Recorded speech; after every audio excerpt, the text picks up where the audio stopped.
There it is. We are live. Lions fans, Ford Field was rocking Monday night as we beat the Raiders 26-14. Let's talk about it.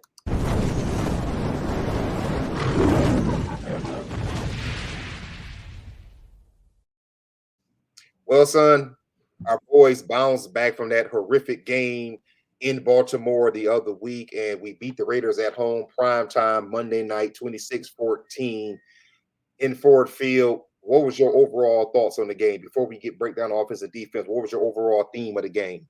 Well, I was just happy that we got the W, and I guess I was really surprised at the line. They honestly had an insane game. That's probably one of the best games I've seen the Lions defensive line have in an extremely long time, probably since we had Ndamukong Suh. To be honest, I doubt we've ever had a performance like that from. But honestly, the performance was from the whole line. Right. So, and then obviously we did pretty good on offense too. Um, well, we did good in the way that they got quite a bit of yards. They had like 600 yards or something.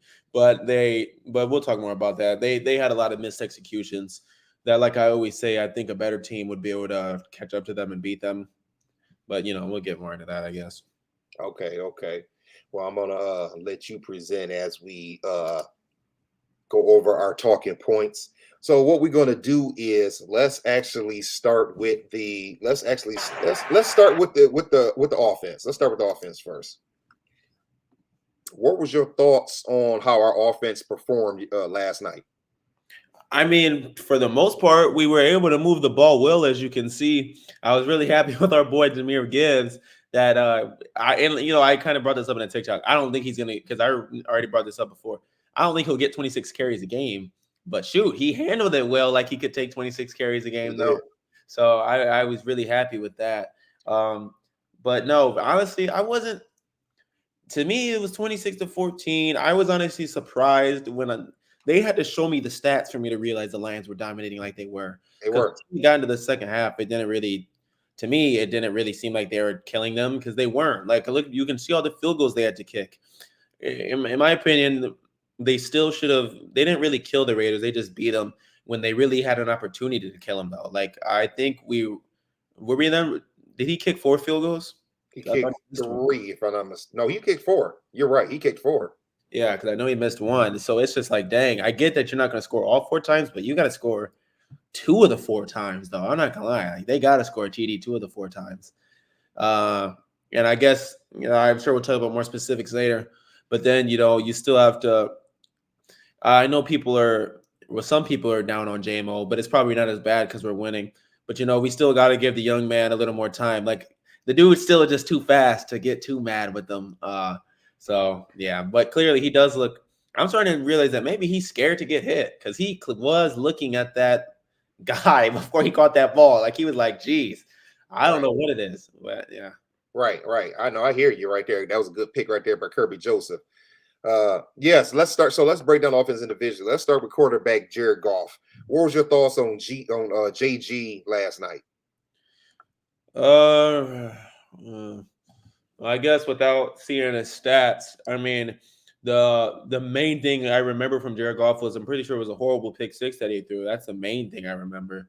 I don't know who was he targeting on that pick six. I don't really St. know. Brown. Okay. Yeah, I don't know. Yeah, yeah, he did all right. Yeah. Like I said, I don't know what his exact stats were. I'll show you in a minute. I know right now we're presenting the game, but I have the stats pulled up as usual. Yeah, but like I said, I mean, I don't have any problem with Jared Goff, but he's a game. I keep saying, I think he's just a game manager. So I don't know. Yeah, he did all right. Yeah, Troy Aikman said that he thought that Goff, it was a miscommunication between St. Brown and Goff, is that St. Brown kept rolling out deep. Goff thought he was going to come back to the ball. And Marcus, Peterson, Marcus Peters just being a good corner, recognizing and caught the pick six, which lets you know, like my man Ross Tucker was saying earlier, it lets you know that this game actually was not close. I mean, if I'm not mistaken, the Lions had over 500 yards of offense and the Raiders had like 150. Yeah. Okay, let's move on. What about the running back? Let's talk about running back Jameer Gibbs and Craig Reynolds. What did you think about our running backs? Oh, I was really happy with This shows. Yeah, I was really happy with our guy Jameer Gibbs because, like I said, it was nice to see that he could really be a workhorse. But and Cleve Raymond, honestly, had one of his better games as well. Wait, Craig Reynolds. geez, yeah, I don't know how to say. Yeah, sorry. Craig Reynolds, Yeah, yes. I'm going to say yeah. Craig Reynolds, he had one of his better games as well. But yeah, no, Khalif Raymond did not have a good game rushing. He only had one attempt rushing, anyways. I don't know why. Yeah, I was tripping. But yeah, no, I was pretty happy with our running backs. No, but Craig Reynolds, yeah, he had 74 yards. So we almost had two running backs over 100 yards. All right, true. Okay, let's talk about the receivers slash tight ends. What was your thought on them yesterday? Well, it was pretty much just a Mama Sam Laporta show, which I guess that's how it should be. I don't. Dang. If you Hey, if Josh you Reynolds only had one catch. Oh yeah, because he had that fumble, right? mhm. Yeah, if you pause that real quick, I can actually, because I don't think it's gonna let us do them both at the same time. I can actually bring up the. Let me see if it'll let us. No, it won't. Yeah, I can actually bring up the stats and we can look at the stats real quick, just so you know. So you were curious of what happened. Yeah, there's Jared Goff, 26 and 37 for 272, one touchdown, one pick. You see Gibbs stats right there. Yeah, you're right, Craig. You're right, son. I didn't realize that Craig Reynolds did have 74 yards. That's wow. Yeah, 6 receptions, 108 yards is pretty wild. I did not realize that he had that least amount of receptions. Like we keep saying, Amon St. Brown, that dude said, I'm no longer a slot receiver. He said, man, I can get yards Right. after the catch too. I can get yards after the catch too. So it's really nice that he's really locking into his role. And honestly, like I keep saying, it's going to start being, people are going to start saying that he is a top. I mean, shoot, I don't know if I don't know what's hard. He's at least a top 7 receiver in the league. You have to say he is now. I mean, he's getting like 100 yards a game. I would have to agree on that. And he's just under. Yeah, so I didn't really cut you off. Go ahead. No, I didn't say that. He's unguardable. I don't. Yeah, that's all I have to say about him. And we already know about Sam Laporta. We know he's a beast. Yeah, exactly. I would definitely say that. What was your thoughts on the old line? Oh, I thought the O-line did great. I mean, the O-line does pretty good. Does it say? Yeah, Jared Goff didn't even take a sack. I mean, the O-line does good as usual, to be honest, even with Frank Ragnow and Jonah Jackson. Yeah, we had 2 major starters out. So Vitae was out too, if I'm not mistaken. So our whole interior were all backups. yeah, so somehow the line manages to be good every time. I would agree on that. Okay, let's move on to the defense. The defense gave up 7 points. Yes, the Raiders had 14, but our defense only gave up 7. Let's look at those stats. What were your thoughts with our defense last night? You can see the stats right there on the board. 6 sacks. Yeah, no, I mean, honest. Well, for the most part, the defense was actually pretty good. I mean, I don't want to nitpick too much. I mean, because there's no point to say what ifs. At the end of the day, Jimmy G, because I had to say the same thing about Baker Mayfield, because Mike Evans was open more than 1 or 2 times. It was the same thing with Devontae Adams. But at the end of the day, an incomplete pass, like I said, is an incomplete pass. So I yeah, but I would have to give the MVP to the D lineman though. The corners did all right, but I really would have to give the MVP to the D lineman. Like you said, 6 sacks. Lee McNeil, he had 2 sacks, right? He did. Okay, yeah. And I also noticed, I'm pretty sure Aiden Hutchinson, he had when it almost seemed like the safeties were about to get when it almost seemed that the Raiders were about to get a safety, Aiden Hutchinson had 2 really big pressures that made Jimmy G release the ball a lot earlier. If you want me to present again, maybe it'll show that. I don't know if you want me to or not. Yes. Go ahead. Yes, present again. Yeah, but no, I was actually really impressed with the defensive line. I feel like people got too impressed with the defensive line to the point where we thought maybe we don't need anybody, but that's fine, though. That's fine. I'm sure we'll talk more about that in a minute. But no, the defensive line did really good. But the truth about the defensive line is, and like I said, I'm not trying to just be a downer all the time, but they did good probably because the Raiders' offensive line is probably garbage. Like, that's probably why they did so good. Because I'm not going to forget that I don't think Lamar Jackson was even close to taking a sack last week, and that's really all I care about. I hate to say it, the Lions aren't a bad team anymore, so I don't care if we beat bad teams that much. Right. Like I don't know what to say. I expect them to get sacks against this team. I'm more happy Exactly. they didn't get sacks Exactly. against the team last week, so that's how I feel. I'm pretty Okay. sure we did good, or even though Jerry Jacobs. Now this drive right here concerned me. I'm not gonna lie. When this happened, I did get a slight bit concerned because it seemed like all they did was hand the ball off to Jerry to Yeah, Josh Jacobs. Jacobs. I almost called him. Yeah. Yes, Josh Jacobs. Me too. Josh Jacobs. It sounded like that's all they did. I didn't know The J-Mo. catch right there by JMO. That's what we need more of him right there going across the middle, catching some balls. But when they just kept handing the ball to Josh Jacobs, I was like, boy, he just gutted the defense down the field. But after that, we pretty much shut it down. Okay, so with the defense, yes, you're right. Our defensive line, and I'm even going to give our linebackers credit. I thought they were awesome. What did you think about our DBs, corners, and safeties? Uh, I mean, I think Cam still liked it for the most part. I'm pretty sure he got beat as well too. But if I had to give a grade, I guess I'll give him a B minus. I guess there's no point to talk about what could have happened, but Right. I mean, I'm pretty sure Devontae Adams was open for like a 90-yard touchdown. He was. So He was. I remember that play. yeah, so it in my opinion, it still seems like there's confusion kind of with the safeties and the corners because there's no way someone should be that open. Like there's no way you got cooked that bad. So I can't give the corners an A because I Right. feel like a lot of the times that we really do good is because for some reason the other receivers or the QBs does so bad. Like Devontae Adams was dropping wide open balls and stuff. So True. True. but either, I mean, yeah, I mean they did pretty. Jared Jacobs probably had his best game of the season. But I mean, would I say that they did so good that we don't need a corner? No, but yeah, Yeah, and you see, that was just absolute confusion right there. That's what it looked like to me too. yeah, And I agree with you. I am surprised that the Lions didn't at least try to get a corner. And yes, our DBs are doing well, but not well enough that I'm willing to say that they should not have tried to go after a corner. But we're going to talk about that in a little bit. Let's talk about special teams. Riley Patterson went 4 for 5. He put up 12 points that we absolutely needed. We need that. We need our special teams to come through, and he came through with 12 points. Did you have any thoughts on the special teams? no, I didn't. Yeah, no, I didn't. Our kickers have always been kind of iffy ever since we lost Matt Prater. So Right, right. But we'll take those 12 points, right? Okay, so before we finish, is there anything else in this game that we need to touch on or that we didn't touch on? oh, people don't need to be calling the studio. Sorry.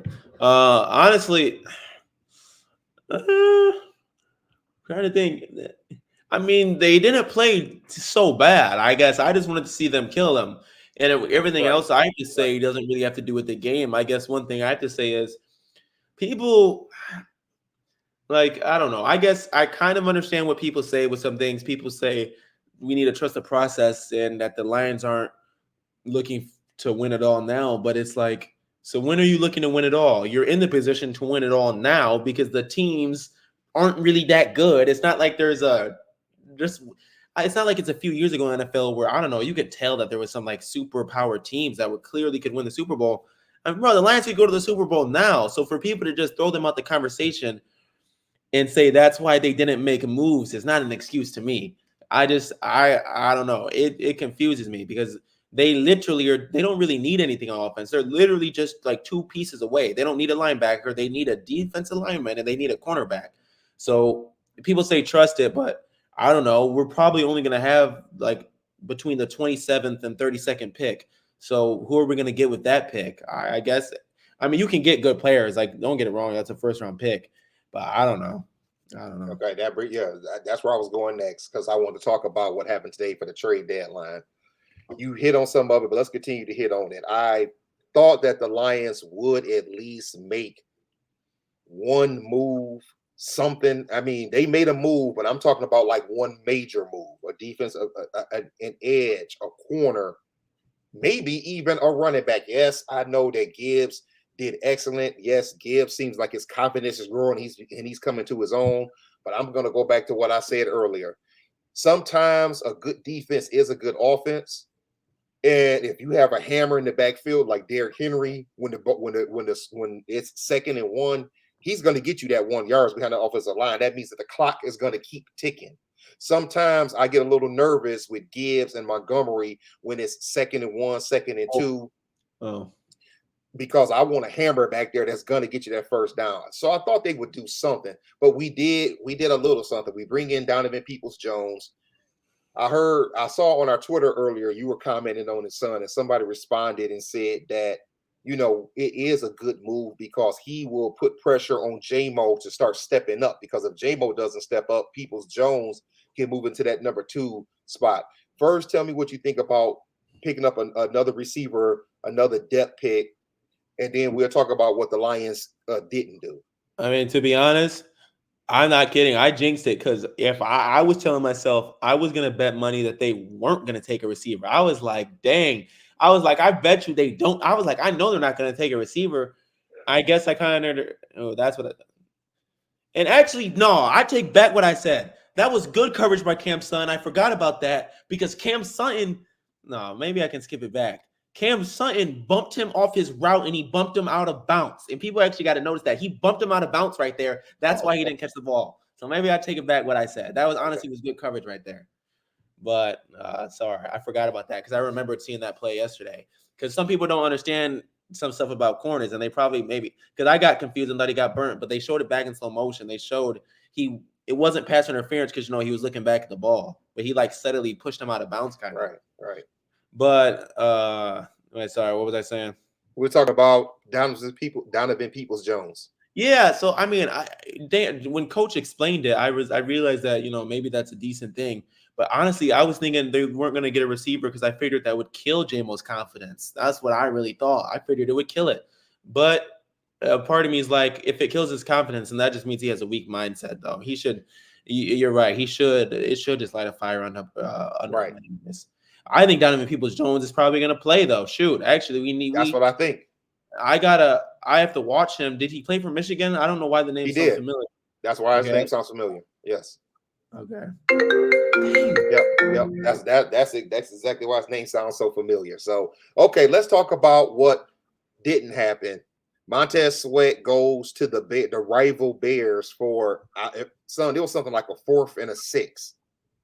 And then we have to see Chase Young go to the Commanders for a number 3. 2 edge rushers. Now, first of all, I was kind of surprised, son, that the Commanders gave up both their edge rushers. I mean, I heard that they were going to give up one because they couldn't pay them both, but dude, they gave up both of them. So I'm sorry, but if you're a Commanders fan, that can't feel good. But when I see moves like that, it does concern me, because even if it was for the last half of the season, you mean to tell me that we couldn't have given up a 3rd or a 5th round pick to get one of those guys, even if it was just for the rest of the season, to give us an extra edge rusher? Yeah. I don't know. I don't know. I mean, but it is what it is, I guess, son. I heard Coach say something yesterday about not wanting to mess up the chemistry. That they may not make a move because they've got chemistry, and they didn't want to bring in, for example, a Patrick Surtain, or maybe a Darrell, a Hunter out of Minnesota, or even Chase Young to mess up the chemistry. So I guess in the end, son, I guess it just is what it is, I guess. Yeah, I guess. No, when he said that, I knew we weren't going to get nobody. And then someone gonna show Brad Holmes at the Pistons game today. There's like, man, second I saw this fool at the Pistons game, I knew we wasn't getting nobody, man. Right. He was teasing in the camera. Yeah, so. Yeah. Well, there it is, Lions fans. We are 6-2 going into the bye week.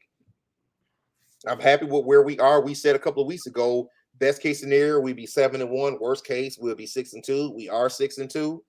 8 games with 10 to go for the 9 games to go the rest of the season, and it looks very promising. I still believe that when they come back at the end of next week, I still believe that the Lions absolutely need to beat the Chargers. I know the Chargers are 3-4, but yes, I think they have to beat the Chargers to show that this team is serious. Because if the Lions somehow drop this game and they lose to the Chargers, people are going to start chirping, especially Bears, Vikings, and Packers fans. They're going to start chirping, and they're going to say, "See, only thing y'all can do is beat bad teams. You can't beat a good team or a borderline team. You're losing to all the good teams except for the Chiefs. So I I mean, believe there's a must win. the Lions can go. Unless they just go crazy, they should go 14-3. They should win all of these games up into the Cowboys, but we'll see though. Yeah. And I think beating the Cowboys is still, a possibility. But I agree. They don't play a team with a winning record other than the Cowboys the rest of the season. Yeah.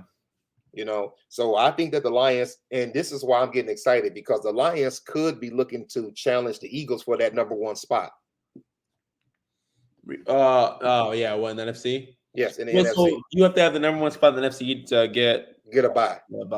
Right. Only the number one team gets a bye week.